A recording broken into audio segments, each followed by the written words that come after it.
রমজান সামনে, এবারের রমজানে টার্গেট নাও 30 দিনের রোজার মাধ্যমে দিল থেকে আল্লাহর কাছে এইভাবে 30টা দিন হাতে গুনে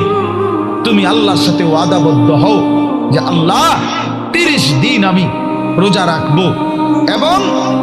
যৌন চাহিদা, লজ্জাস্থানের চাহিদা, অশ্লীলতা, বেহায়াপনা, নর্তকী, নাচ গান, উলঙ্গ ছবি দেখা,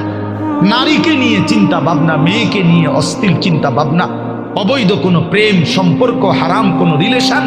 এই সব ত্যাগ করে বন্ধু 30টা দিন মনোযোগ দিয়া রোজা রাখো, তারাবি পড়ো, ইফতার করো, সাহারি করো, তাসবিহ পড়ো, তেলাওয়াত করো, কোনো আলেমে দ্বীনের সাথে উঠা বসা করো, ইমাম সাহেবের সাথে সম্পর্ক করো। ইনশাআল্লাহ দেখবা আল্লাহ চাহে তো 30 দিনের মাথায় আল্লাহ বলেন লাআল্লাকুম তাত্তাকুন, আমি আল্লাহ ওয়াদা দিলাম মোমেন তোকে মুত্তাকি বানিয়ে দেব।